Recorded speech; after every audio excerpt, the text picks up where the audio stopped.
तीर्थंकर रूप देख लिया और आज सौदरमिंद पूर्ण रूप देख रहे हैं। हालांकि एक ही दिन में पंचराग में दोनों रूप दिखा सकते थे, लेकिन 6 दिन में कार्यक्रम में एक एक दिन लोगों को मौका मिल गया। आज मां ने सपना देख लिया और सपना देखने के बाद सुबह उठी और उठते ही वो सबसे पहले अपने राजा महासेन के पास पहुंची और महासेन ने जब अपनी महारानी को देखा तो पूछा कि आज तुम्हारे चेहरे पर एक अलग रंगत क्यों है, जबकि तीर्थंकर का भी कोई जन्म नहीं हुआ। तीर्थंकर का एक नियोग बैठा है कि आपके गर्भ में वो अवतरण के रूप में अवतरित हो गया है। अब देखिए कितनी प्यारी बात हमारे जैन सिद्धांत में लोग कहते हैं कि माता पिता ने ऐसे संस्कार दिए कि बच्चा इतना होनहार हो गया, लेकिन शास्त्रों की भाषा में अगर देखो तो बच्चा ऐसा आया कि माँ के संस्कार अच्छे होने लगे। उससे पहले ना तो माँ कोई तत्व चर्चा करती है, ना ज्ञान की बात करती है, लेकिन तीर्थंकर की माँ होने के नाते उसका इतना गजब का ज्ञान शब्द बढ़ जाता है कि हर चीज उसकी तत्व ज्ञान और इस भव से करने की और कल्याण की बात होती है। ना वो डांटे, ना मारे, ना गुस्सा करे, ना वो चिल्लाए, ना कोई सिर्फ छठ कपट, ना राग देश। इतना बड़ा पुणात्मा जीव जब गर्भ में आया उसके विचार भी वैसे पवित्र होने लगे। अगर आज के समय में कोई महिला गर्भवती हो जाए तो 2-2.5-3 महीने तक तो कोई पता चलेगा नहीं। 4 महीने के बाद अपने आप पेट यानी उदर धीरे धीरे बढ़ने लगता है, लेकिन जो चंदा प्रभु की मां है उसका कोई ऐसा सिस्टम नहीं। वो जैसी है स्लिम बॉडी में ऐसी रहेगी, शरीर के हाव भाव इतने सुंदर, इतने गजब के, इतने रूप लावण इतना सुंदर हो जाए कि सूरज और चंद्रमा भी उसके आगे शर्मा जाए, क्योंकि उसके पेट में यानी उदर में, इस कुच्छी में तीर्थंकर बालक का जन्म धीरे धीरे गर्भ बढ़ने लग गया। लेकिन पेट में कोई पता नहीं चलेगा, हाव भाव में कोई पता नहीं। आप लोग के यहाँ अगर कोई महिला प्रेग्नेंट हो जाए तो 2-4 महीने बाद धीरे धीरे चलती है, बेड रेस्ट करती है, लेकिन तीर्थंकर की माँ ऐसा कुछ नहीं करती। उसको एक पॉइंट भी कहीं से कहीं तक कोई प्रसव पीड़ा नहीं होती, कोई दिक्कत परेशानी नहीं होती, बैठे रहती आराम से। 56 कुमारिकाएं, कोई कंगी ला रही, कोई बिंदिया ला रही, कोई हाथ पैर दबा रही, कोई तकिया ला रही, कोई बिस्तर बिछा रही, कोई पानी पिला रही, कोई भोजन की व्यवस्था बना रही है। सौदर इंद्र कहता है कि मेरा इतना पुण्य कि मैं मां की सेवा करता हूं। ध्यान रखना, जो तुम्हारे बुजुर्ग माँ बाप है ना, उनका पैर दबाना भी पुण्यात्मा जी की निशानी है। हर कोई सेवा नहीं कर पाता। यहाँ पूछो, ऐसे भी कई लोग होंगे जिनकी मां ने जन्म देते ही इस दुनिया से विदा ले ली। उस बच्चे ने अपनी आंख खोलकर अपनी मां को मां शब्द नहीं कह पाया। कुछ ऐसे भी होंगे जिनके पिता इस दुनिया से चले गए, वो अपने पिता की शक्ल नहीं देख पाए। जब कभी कोई बड़ा फंक्शन और कार्यक्रम होता है तो जब फोटो सेशन होती है तो बोलते हैं पंडित जी अपने माता पिता को बुलाओ, तो अफसोस से अपना सिर झुक जाता है। पंडित जी कहते क्यों भाई, बुलाओ ना। कहते पंडित जी हमारी मां है, पंडित जी हमारे पिता नहीं है। पंडित जी अब क्या करें, चलो कोई बात नहीं, चाचा ताऊ को बुला लो, वो भी नहीं है। क्यों, लड़ाई हो गई, बातचीत बंद हो गई। अरे बहन को बुला लो, मैं कितने साल से रक्षाबंधन नहीं मनाई। अरे क्यों, उससे भी लड़ाई हो गई। ऐसी दर्द भरी जिंदगी में तुम जी रहे हो, लेकिन तीर्थंकर का जीव देखिए, इकलौते होते हैं। कोई भाई बहन, कोई दिक्कत, कोई परेशानी। अब आप देखिए, गर्भ में आए, मां उठकर बैठ रही है तो 4 सेविकाएं उनके साथ लगी। पानी चाहिए तो पानी लेने वाली लगी। और मालूम है, जैसे ही उस मां को पता चलता है कि मैं तीर्थंकर चंदा प्रभु को जन्म देने वाली हूं, सौदर मित्र अष्टकुमारियों को बुलाता है। धृति, कीर्ति, बुद्धि, लक्ष्मी, श्रीदेवी, ऐसे 8 कुमारिकाएं आती हैं और वो आज्ञा देता है अपनी सचिंद्राणी को कि देखो इनसे कहो कि ये माँ के गर्भ में जाए और गर्भ में जाकर उस गर्भ को साफ सफाई करा दे। स्वाभाविक है इस पंडाल में आप प्रवेश करें, उससे पहले हमारे संयोजक जी ने कहा इस पंडाल की सफाई करो, इसमें मुनिराज आने वाले हैं, इसमें भगवान आने वाले हैं। आप भी कोई कार्यक्रम करते हो तो 4 दिन पहले अपने घर की सफाई करते हो, क्यों? क्योंकि हमारे घर में उत्सव है, कार्यक्रम है। इसी प्रकार इस गर्भ में अभी जो गर्भ आशय बना हुआ है, अभी उसमें मल मूत्र, पीप, पवाद, मांस, मज्जा, खून, रक्त, पीप सब भरा हुआ है। लेकिन सौदरमिन जानता है कि तीर्थंकर के शरीर को स्पर्श करेगा तो पाप, इसलिए उन्होंने कहा नहीं, एक स्फटिक मणि का, कौन सा सौदरमिन?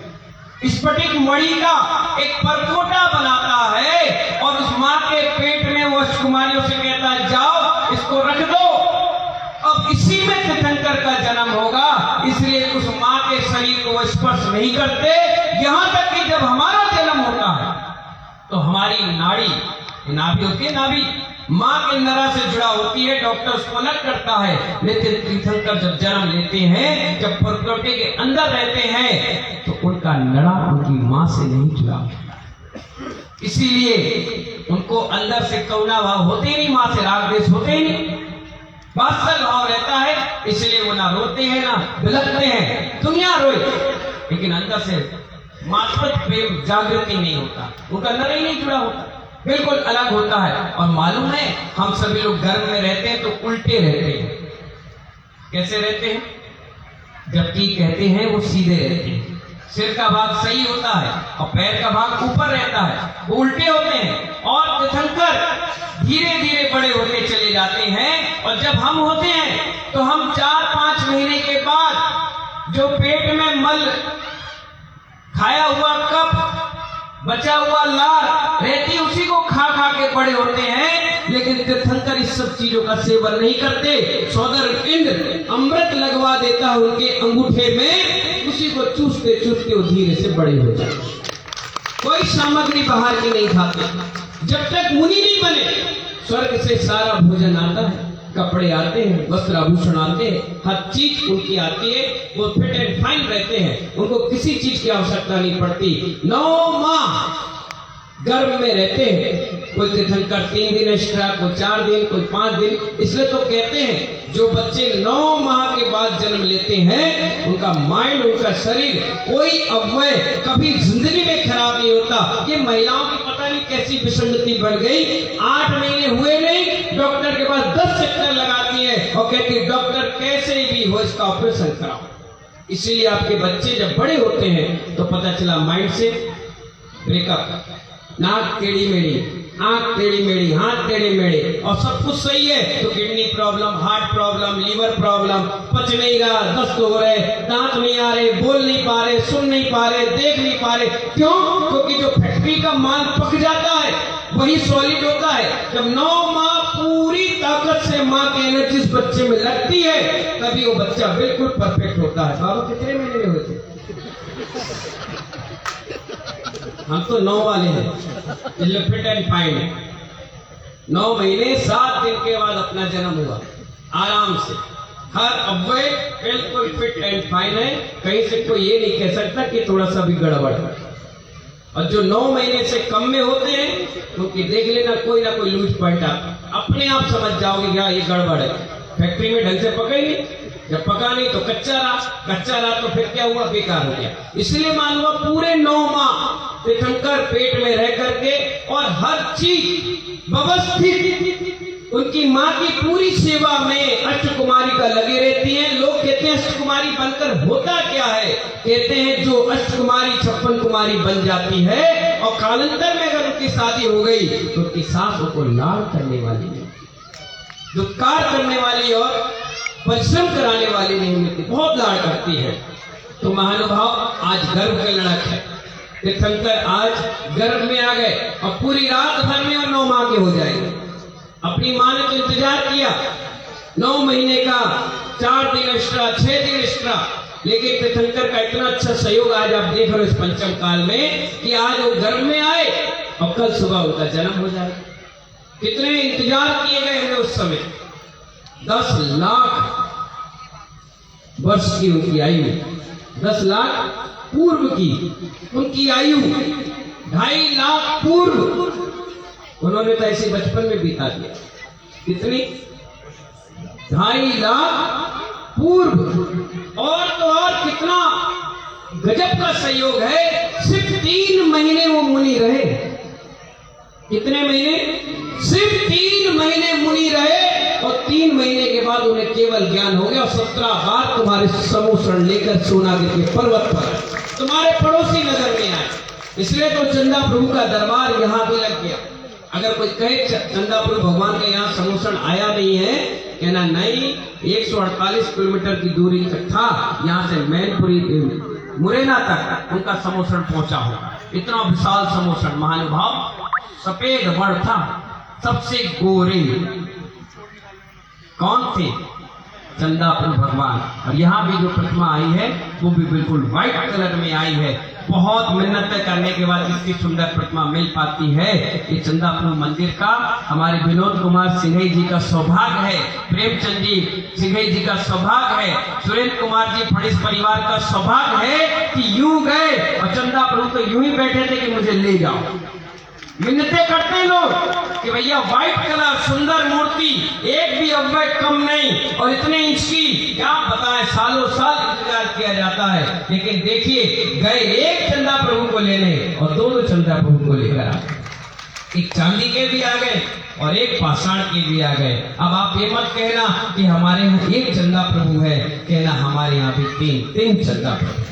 तो महानुभाव, गर्भ का लड़का कार्यक्रम है, इसलिए महानुभाव आप सभी लोग जैसा अन्न खाते हैं उस बच्चे के शरीर में वही अव्यय धारण हो जाते हैं। इसलिए कहा गया, जब भी बच्चा गर्भ में आए माँ को काजल लगाना बंद कर देना चाहिए। पूछो क्यों? ऐसे पत्थर मार के पूछोगे तो मैं नहीं बताऊंगा। हाँ बोलो, हे उपाध्याय आते ऐसा क्यों? मालूम है, अगर बच्चा गर्भ में है और आपने आंख में काजल लगाना चालू किया तो बच्चा जैसे ही जन्म लेगा साल भर के बाद उसको चश्मा लग जाए।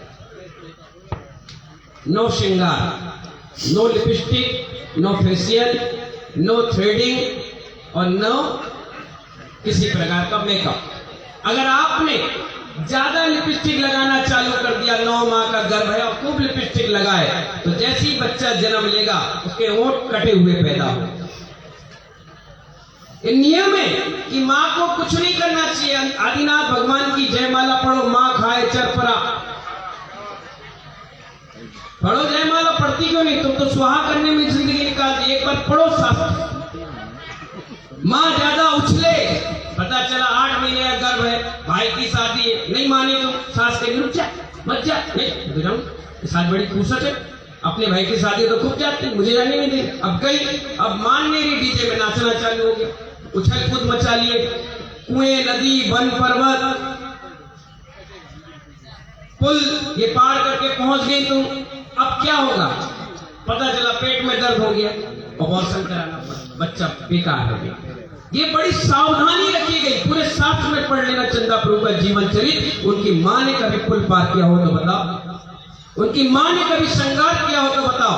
कुछ नहीं, बिल्कुल नेचुरल ब्यूटी में रहती थी। इसीलिए लोग उनको कहते थे, वाह कितने सुंदर देखना है, तो चंदा प्रभु की माँ का देखा, कोई प्रकार का मेकअप नहीं। अब आप हम सुंदर नहीं दिखते, अरे अब किसको दिखाना? एक को दिखाए फंस चुका हो। जब शादी हुई तो चेहरा मुस्कुराता हुआ था, शादी के बाद किसकी मुस्कुराहट वापस नहीं आती, गायब हो जाती है। भैया काम फंसने चक्कर आते लोग 2 महीने 4 महीने के बाद कहते महाराज अब आपके साथ रख लो। मैंने क्यों? बड़े बड़े फंस गए। तो मैंने कहा पहले कहा था मत फंसो, अब क्या करोगे? अब 2 को रखना पड़ेगा, ये तो लड़ाइयां हो जाएगी। इसलिए महानुभाव, जब घर में बच्चा आ जाए तो भोजन बड़ा सात्विक, विचार बहुत अच्छे। अब क्या करें? मोबाइल आंख पर लगा करके टीवी देखते हो, नहीं महानुभाव, हम धार्मिक चीज देखते नहीं, ध्यान करना चाहिए। जाप करना चाहिए, जितनी हो सके पूजा भगवान का अभिषेक देखना चाहिए, नेचुरल देखना चाहिए। इससे आने वाले गर्भ में कोई दिक्कत और परेशानियां नहीं आती। हम गाजियाबाद में थे और एक बॉम्बे से बिटिया आई, उसकी माँ वहां रहती थी। उन्हें कहा तुम यहीं आ जाओ, तुम्हारी सास नहीं है, तुम यहीं, हम तुम्हारी सेवा करें, व्यवस्था बनाए। हमारा कार्यक्रम पंचणक का चल रहा था। वो आई, उनकी माँ ने बोली ली और उसने शास्त्र दिया।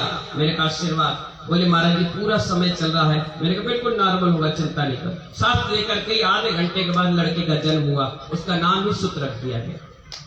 जिनवाड़ी देकर गई, अब वो लड़का हो गया इतना बड़ा। उसकी माँ हमेशा कहती है, बोले जिनवाड़ी मैंने दान की थी तभी तू बच्चा नॉर्मल पैदा हुआ। इतना मास्टर माइंड लड़का कि वो 10वीं की क्लास में पढ़ता है और कॉलेज के बच्चों को ट्यूशन देता है। अब आप सोचिए कितना मास्टर माइंड है। ये फर्क पड़ता है गर्भ में आए हुए जीव का। इसलिए आपसे कहना है, मेरा रिक्वेस्ट भी है कि अपने जीव की रक्षा करना। जितने सुंदर तरीके से आप उस बड़े पेट में बढ़ रहे जीव की रक्षा करेंगे, आने के बाद जब जन्म लेगा तो वही तुम्हारी भी रक्षा करेगा।